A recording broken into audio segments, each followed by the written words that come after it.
Graça e paz, meus amados, está iniciando mais um resumo da nossa Escola Bíblica Dominical. Aqui no nosso canal Tens um Minuto. E desta feita iremos abordar a lição de número 4. Olha, tá top a lição.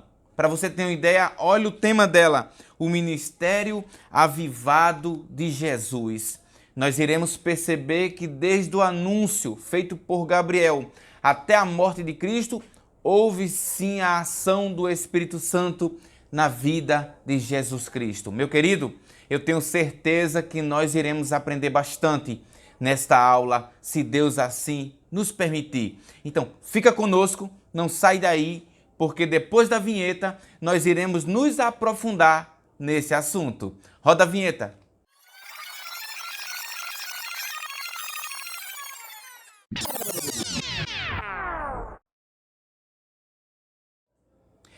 Pega a tua caneta, teu lápis, tua Bíblia, tua lição e vamos ler o nosso textuário e nossa verdade prática. O nosso textuário se encontra lá em Lucas, capítulo 4 e o versículo de número 14. O texto da palavra de Deus nos diz: Então, pela virtude do Espírito, voltou Jesus para a Galileia, e a sua fama correu por todas as terras em derredor. Nossa verdade prática nos diz: o alcance espiritual da vida de um crente avivado revela a extraordinária atuação do Espírito Santo. Com isso, vamos para a nossa leitura bíblica em classe, que se encontra em Lucas, capítulo 4, do versículo de número 14 ao versículo de número 22. Acompanhe comigo aí na tela. Então, pela virtude do Espírito, voltou Jesus para a Galileia, e a sua fama correu por todas as terras em derredor. E ensinava nas suas sinagogas, e por todos era louvado. E, chegando a Nazaré, onde fora criado, entrou num dia de sábado, segundo o seu costume, na sinagoga e levantou-se para ler. E foi-lhe dado o livro do profeta Isaías.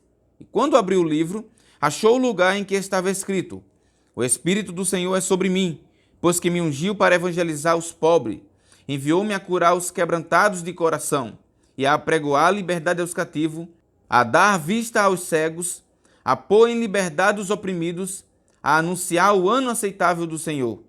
E, cerrando o livro e tornando a dá-lo ao ministro, sentou-se, e os olhos de todos na sinagoga estavam fitos nele.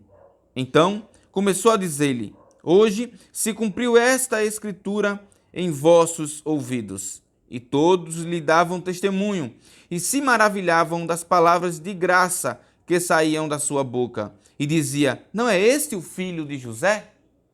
Com isso, vamos para a nossa palavra-chave. E a palavra-chave é a palavra Jesus. E eu quero lhe trazer uma explicação acerca de Jesus. Meus amados, eu quero fazer das palavras de C.S. Lewis as minhas palavras acerca de quem é Jesus. E ele vai falar isso, vai narrar no seu livro Cristianismo Puro e Simples, em 1952. E ele diz o seguinte: Estou aqui tentando impedir que alguém diga a coisa realmente tola que as pessoas costumam dizer sobre ele, Jesus. E o que a turma diz? Estou pronto para aceitar Jesus como um grande professor moral, mas não aceito sua afirmação de ser Deus. Uma coisa que não devemos dizer. Um homem que disse o tipo de coisa que Jesus disse não seria um grande professor moral. Ele seria um lunático, no mesmo nível do homem que diz que é um ovo escalfado. Ou então ele seria o diabo do inferno. Você deve fazer sua escolha. Ou este homem era e é o Filho de Deus, ou um louco, ou algo pior. Você pode calá-lo por ser um tolo. Pode cuspir nele e matá-lo como um demônio. Ou você pode cair aos seus pés e chamá-lo de Senhor e Deus. Mas não vamos entrar com nenhuma bobagem paternalista sobre ele ser um grande professor humano. Ele não deixou isso em aberto para nós. Ele não pretendia ser. Ou seja, só há 3 opções para você. Ou Jesus é um mentiroso, ou ele é um lunático, ou ele é Deus. E diante das evidências e daquilo que eu vivo, e que eu sinto, e que eu sei sobre ele, eu só devo me render a última opção aqui. Ele é Senhor da minha vida. Ele é o meu Deus e é o meu Redentor. Quem é Jesus? Ele é o Salvador e Redentor da minha vida. Com isso, vamos para o primeiro tópico. O nosso primeiro tópico tem por título Jesus e a pessoa do Espírito Santo. E está dividido em 2 subtópicos. O primeiro, o Espírito Santo na vida de Jesus. E segundo, o Espírito Santo no ministério de Jesus. Meus queridos, antes de entrarmos propriamente na nossa lição, eu preciso trazer uma introdução para você. Você irá perceber nessa lição que toda a trajetória de Cristo, ou os seus 3 anos e meio, como diz alguns estudiosos do Novo Testamento, que foi o tempo de ministério de Jesus, foi acompanhado pelo Espírito Santo. Você perceberá nesse primeiro tópico que nós iremos detalhar no nascimento de Cristo, no batismo de Cristo, na tentação, ou seja, em todo o processo da caminhada de Jesus, houve a ação do Espírito Santo. Ou seja, é impossível viver uma vida pautada como Jesus viveu sem a ação do Espírito Santo. E por que eu digo isso? Porque o autor da revista traz uma ressalva para as novas metodologias administrativas usadas no meio cristão. Aqui a gente não está falando que é errado usar metodologias da administração pública ou privada no meio da igreja cristã. O problema é quando você utiliza de metodologias ou ferramentas, por exemplo, a ferramenta coach. E agora, como por exemplo, existe a famosa teologia coach. E vale ressaltar, não me aprofundando no assunto, pois depois farei um vídeo para você sobre o que é teologia coach. Essa teologia é baseada no hipnotismo. E você sabe muito bem que hipnotismo e Bíblia Sagrada há divergência. Então, partindo do pressuposto de usar a teologia coach, que tem como fundamento o hipnotismo, logo sabemos que esse tipo de ferramenta não é adequada para nenhum líder ou pastor de igrejas, ok? Dito isto, o primeiro ponto que nós notamos na vida de Cristo é logo no começo, quando o anjo Gabriel aparece para Maria e ela tem aquele espanto, você sabe. Lucas vai narrar isso de forma bem detalhada. E quando ele dá a notícia para ela de que ela seria a mãe de Jesus, que dela nasceria o Salvador. Então o texto da palavra de Deus nos diz o seguinte: descerá sobre ti o Espírito Santo e a virtude do Altíssimo te cobrirá com a sua sombra. Você pode ver que sem a ajuda aqui, a execução, o autor da revista chega a dizer que o Espírito Santo teve o trabalho de executar esse ministério da encarnação de Cristo. Então você começa a perceber que desde o nascimento, a ação do Espírito Santo. Jesus nasce, Jesus cresce e então ele é batizado por João Batista. E no batismo de João Batista, quando Jesus está ali, você sabe que há uma voz que brada do céu e diz: esse é o meu filho amado, em quem me comprazo, em quem eu tenho prazer. Isso está lá em Mateus, capítulo 3, do versículo 16 ao versículo 17. Nesse mesmo momento, o texto narra que o Espírito Santo desce em forma de pomba sobre Jesus. Então ali a Trindade fica bem claro para você. Você que ouve discutir sobre a Trindade, fica bem claro. Deus está no céu, Pai. Fala sobre o Filho está saindo das águas que tem acabado de ser batizado e o Espírito Santo está vindo sobre ele. Então aí há 3 pontos claros, do Pai, do Filho e do Espírito Santo. E vale ressaltar mais uma vez, não estamos falando de 3 deuses, mas de um só Deus, né? É assim que o Concílio de Nicéia narra, né? Deus Pai, Deus Filho e Deus Espírito Santo, ok? Não é 3 deuses, mas um só Deus. Então você vê a ação do Espírito Santo no nascimento de Jesus, no batismo, e depois do batismo, Jesus é levado para o deserto, onde ele é tentado. Jesus está ali jejuando há nada mais, nada menos do que 40 dias e 40 noites. E Mateus capítulo 4 e o verso 2 vai dizer que Jesus teve fome. Então Jesus foi tentado. Outra ressalva que eu abro para você aqui é o seguinte: eu já vi muita gente dizer que Jesus foi levado pelo diabo ao deserto. Isso não é verdade, tá, gente? O texto diz que Jesus foi levado pelo Espírito Santo para o deserto e lá foi tentado pelo diabo. É diferente. Então marque isso aí para você não falar errado, tá bom? Se você quiser ler com mais detalhe, isso está lá em Mateus capítulo 4 e o versículo de número 2. Mas leia o capítulo 4 todo. Outro ponto que eu destaco dentro da tentação de Jesus é o seguinte. Jesus foi tentado, mas suportou. E qual foi a palavra que Jesus usou? Toda vez que Satanás usou um argumento contra ele, ele disse assim, está escrito, está escrito, está escrito. Ou seja, não há outro meio de vencer a tentação, de vencer o pecado, se não for através da palavra. O próprio Jesus nos mostrou isso quando ele usa a palavra para vencer o diabo ali nas suas argumentações. Você percebe que a primeira coisa que o diabo usa é uma coisa que crente gosta bastante, que é comer, né?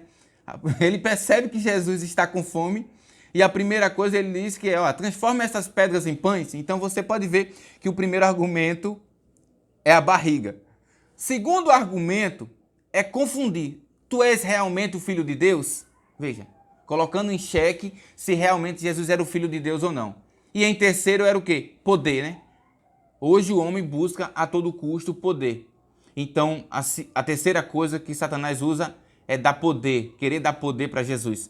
Não sabe ele que Jesus é poderoso e tem todo o poder sobre todas as coisas. Mas uma lição que nós tiramos dessa parte da tentação é que não tem como vencer ela se não for por meio da palavra.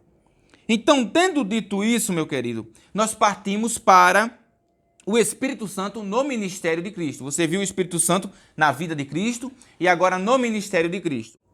Então, Jesus resume em 6 tópicos a sua missão. Primeiro, evangelizar os pobres. Aqui vale ressaltar que Jesus não está dando ênfase à pobreza, que você não deva ser rico, ok?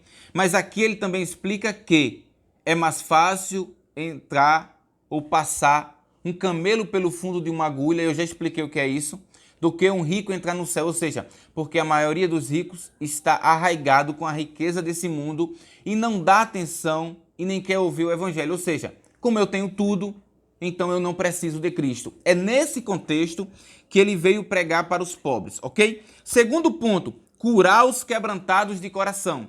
Aqui está falando daqueles que se humilham, daqueles que se rendem a Cristo, daqueles que sabem que necessita do Salvador. Então ele veio para aqueles. O Salmo de número 34 e o verso 18 deixa bem claro esse ponto. Depois, com mais tempo, você lê aí. Então, primeiro, evangelizar os pobres. Segundo, veio para os quebrantados de coração. Terceiro, libertar os cativos. E aqui eu abro outro parêntese.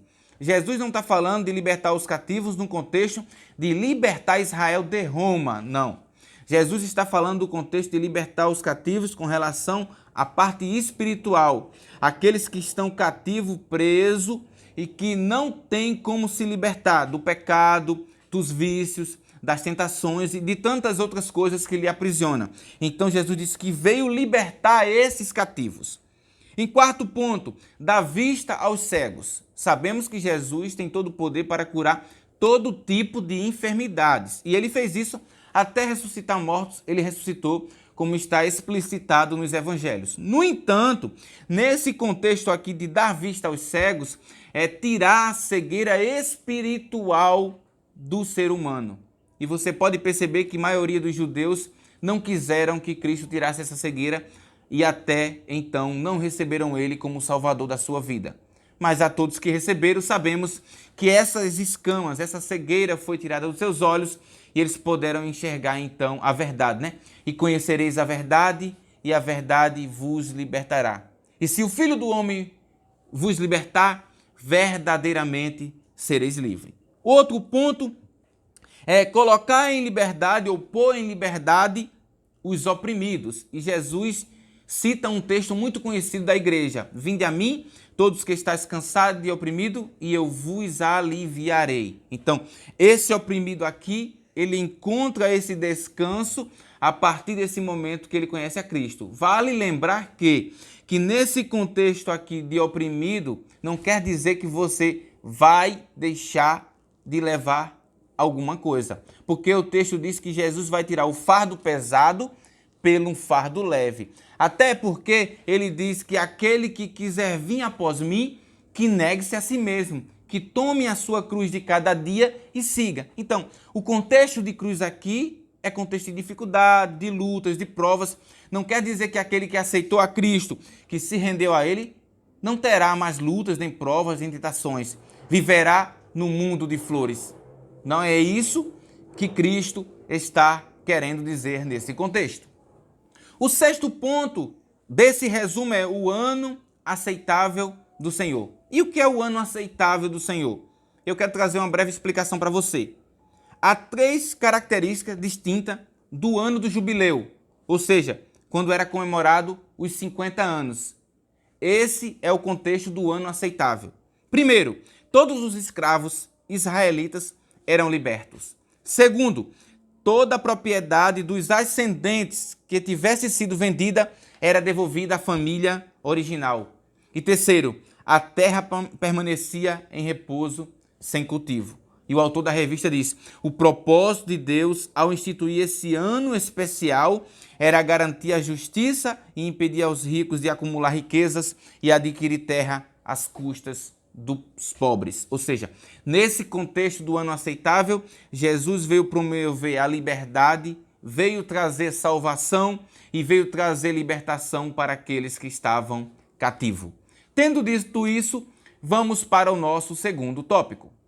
Meus queridos, antes de iniciarmos o nosso segundo tópico, deixa eu te fazer um pedido que a gente sempre faz. Você sabe que nós sempre publicamos vídeo para te ajudar na sua escola bíblica dominical, tanto você professor quanto aluno.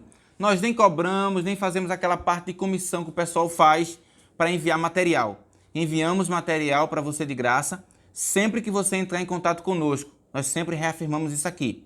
A única coisa que nós te pedimos para nos ajudar, para que o YouTube entenda que você está gostando do nosso material, é você deixar seu like, se puder comentar, comenta, compartilhe. Se você é novo no nosso canal, se inscreve.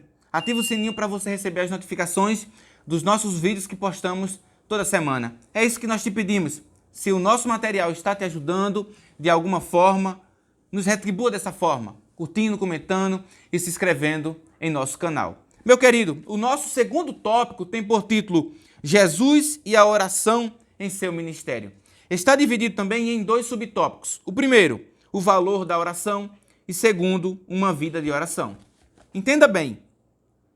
Depois de vermos a ação do Espírito Santo no ministério de Cristo, vamos falar agora da importância da oração no ministério de Cristo. E o autor da revista vai ressaltar para nós o que está supracitado lá em Mateus capítulo 6, do verso 5 ao verso 9. Ou seja, ele vai falar sobre a oração padrão do Pai Nosso.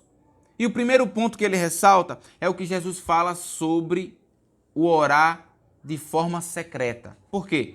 Vale ressaltar que os sacerdotes, a elite judaica da época, ia para a praça, para as esquinas, para orar em voz alta, para que o povo olhasse para ele e dissesse assim: olha, esse aí é um santo homem de Deus, esse aí gosta de orar. Mas na verdade isso não passava de exibicionismo. Eles estavam lá só para aparecer. Então, indo na contramão da religiosidade judaica, Jesus diz assim, ó: entra no teu aposento, no teu quarto, e ora ao teu pai em secreto, que ele te ouvirá e te responderá. E essa oração é uma oração padrão, porque você começa exaltando a Deus: Pai nosso que está no céu. Santo é o teu nome, né? Santificado seja o teu nome. Depois você convida que o reino dele venha para você. Venha a nós o teu reino. E aí você declara uma coisa que todo cristão declara, mas não gosta de fazer: seja feita a tua vontade. O cristão declara isso toda vez na oração, mas na hora de ser a vontade de Deus, ele começa a questionar. Depois você diz: seja feita a tua vontade, assim na terra, assim na terra como no céu. E então você vai falar de dependência de Deus. O pão nosso de cada dia nos dai hoje. Aí você diz outra coisa também que o cristão não gosta, na maioria das vezes, de fazer: perdoa nossas ofensas, assim como nós perdoamos a quem nós tem ofendido. Olha, você já parou para meditar que você está pedindo para Jesus te perdoar na medida que você tem perdoado os outros? A pergunta é: será que você tem perdoado na mesma medida? Então, é uma oração que deve ser sincera, que deve ser cumprida e que deve ser orada com muita reverência. Então, essa é a oração padrão que é apresentada aqui nesse momento e que Cristo dá ênfase falando para os seus discípulos: esse é o padrão que vocês devem seguir, e não aquele padrão ali de exibicionismo da elite judaica. Com isso, nós percebemos que o segundo subtópico fala sobre uma vida de oração. E essa vida de oração é a vida de Jesus. Você vê Jesus orando no batismo. Você vê Jesus orando quando ele vai escolher os seus discípulos. Você vê Jesus orando por 3 vezes quando ele está no Getsêmani. Ou seja, em todo momento houve uma comunhão entre ele e o Pai. Como eu falo sempre aqui, oração é uma via de mão dupla entre eu e o meu Pai Celestial. E na medida que eu converso com o meu Pai, seja meu Pai terreno ou meu Pai Celestial, na medida que nós conversamos com alguém, mais nós conhecemos Ele e Ele nos conhece. Então, para se ter uma intimidade com Deus, precisamos continuar e ter constância em uma vida de oração. E Cristo foi um exemplo para nós. Ele sim teve uma vida de oração e precisamos seguir o exemplo do nosso Mestre. Com isso, vamos para o nosso terceiro e último tópico. Nosso terceiro e último tópico fala uma vida na unção do Espírito. E está dividido em 2 subtópicos também, a saber, o primeiro, a unção do Espírito Santo na vida do obreiro. E segundo, a unção do Espírito Santo na vida do crente. Pois bem, faz-se necessário, entenda isso, faz-se necessário o obreiro ter uma vida cheia do Espírito Santo. Unção do Espírito Santo. E como nós podemos definir o que é unção do Espírito Santo, para você não perguntar, mas Otoniel, o que é unção do Espírito Santo? Unção do Espírito Santo é uma vida de serviço sob a confirmação do Espírito Santo, do mesmo modo que Cristo viveu. Ou seja, eu viver uma vida de trabalho, de serviço para Deus com a confirmação do Espírito Santo. O Espírito Santo confirmando os meus passos. Isso sim é o que nós podemos definir como unção do Espírito Santo. E para o obreiro que trabalha na obra do Senhor, é necessário que ele tenha essa vida, para que ele suporte, para que isso não fique algo monótono na vida dele, para que não seja algo pragmatizado, para que ele não tenha aquilo como corriqueiro, natural, e que ele faça de forma engessada. Não. Você já parou para analisar no trabalho, quando você está no seu trabalho, quando você faz algo muito repetitivo por muitos e muitos anos, aquilo parece de praxe, não faz mais graça para você, porque você faz de algo repetitivo. E é isso que o autor da revista ressalta. Cuidado, obreiro do Senhor. Você que é líder, você que é pastor, você que toma conta de uma mocidade, de uma comissão, para que você não venha cair nesse parasitismo, para que não venha perder o brilho daquilo que você faz. Só através da unção do Espírito Santo na tua vida é que você conseguirá fazer isso com êxito e com muita alegria na obra do Senhor. O nosso segundo subtópico fala da unção do Espírito Santo na vida do crente. E aqui eu destaco uma coisa, se você pensava que essa unção era só na vida da liderança, você está errado. É na vida do cristão também, porque Deus também te chamou para uma grande obra. Ou seja, assim como os líderes têm uma responsabilidade a mais dentro daquilo que ele recebeu como trabalho, você como cristão tem também. A grande comissão que Jesus deixou foi para você. Então você está aqui hoje aprendendo, estudando, meditando, para um dia você ensinar, você repassar esse conhecimento, você ganhar almas para Cristo. Então, faz-se necessário para você, cristão, buscar o Espírito Santo.